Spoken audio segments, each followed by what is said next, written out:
Yo, what up, son? We're back. I got another video today. Today is about paying retail for classic games. So, what we are talking about is going to a retro video game store and you're buying there versus buying on the internet or buying at a garage sale or a thrift store or a flea market if you have that in your area, which I don't. So we're talking about in-store purchases. The store here, great guys. I have good conversations with them, and they run a good business as far as customer satisfaction and getting to know your customer and that kind of thing. But when it comes to some of their games that they're unfamiliar with, which tends to be a lot of them. Oh yeah, what up, Grizz Nation? They don't know what they're talking about. But fucking sucks because they go on eBay and they type the game in Super Mario Brothers Duck Hunt. Could be some prick out there asking, think this the most rare game ever, and he's asking $17.99 plus shipping for it. Fuck that. That's bullshit. You can't be doing that. So what these guys do is they type the game in and they see some titles or some prices for them. And they kind of average them out in their own head plus shipping, and that's what they're going to charge you. Bullshit. You can't do that. You have to be, when you search, go into the settings and click on sold listings, sold items. That gives the prices of actually completed auctions and buy it nows that people are willing to pay for that game. Big difference than what people are just asking for and item listings that aren't going to sell. Got a couple examples here. Tetris. These are all games that I bought in the store. So retail purchases. Tetris. One of my favorite games ever. Everyone loves it. If you don't like it, then you hate math or geometry or something. Get over it. Tetris. Pay $10. You can get it for about $6 with shipping on eBay if you're patient. 7 or 8 easily. $10 is a high end. So I maybe got a little ripped off on this one, but that's the way it goes.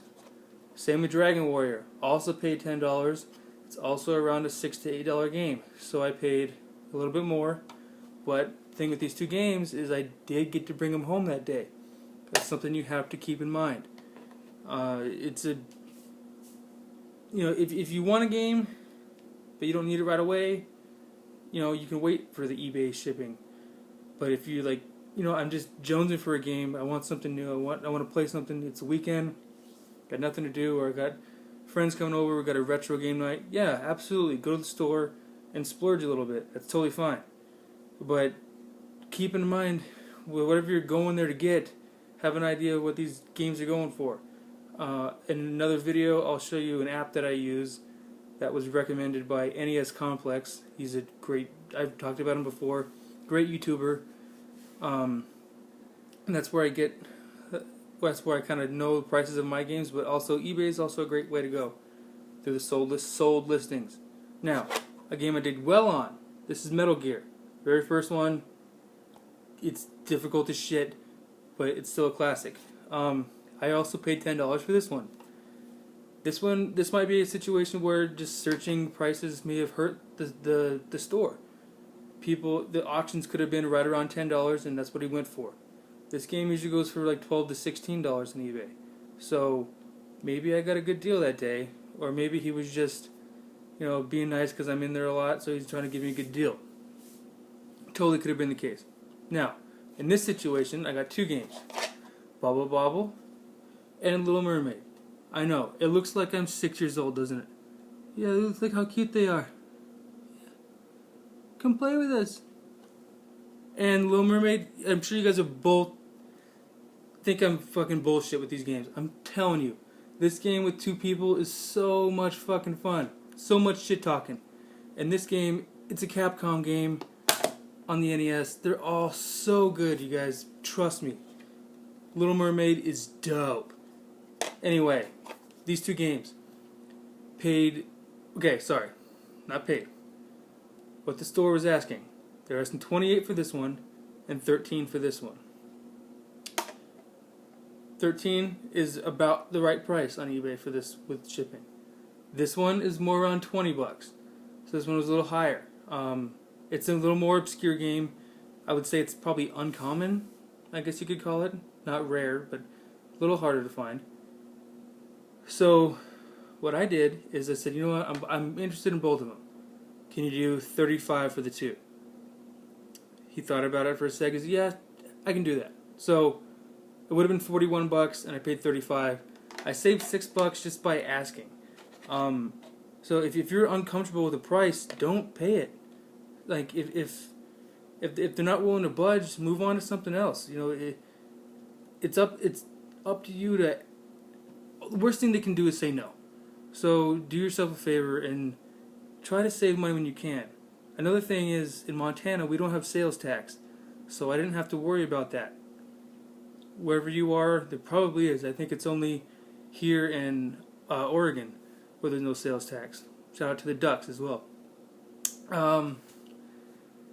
So if you're in California, I'm guessing maybe 6%, 8%, I don't fucking know. That's all part of it. You know, if you're collecting a serious amount of games, that could add up too. So keep in mind of, you know, what the game's actually worth and currently selling for, maybe plus shipping. Keep in mind that I also got to take these home that day, and I got to play them right away. So that's something to keep in mind. I mean, it's hard to put a dollar amount or a value on that. Maybe you could think of it as 10% of the game is you'd be willing to pay 10% more to take it home that day. So keep that in mind. Keep shipping in mind. And I had another point, and I don't know where the fuck I was going with that fourth point. It was going to be like the crucial punch line moment where you knew what the fuck I was talking about, and I don't. You guys, I lost it. I'm not going to restart the video, so we're just going to pretend that it didn't just happen, and I lost my way. So this is a screwdriver that opens up the game. No, sorry. Know what you're willing to pay for the game, but also understand that this is a business that you go into.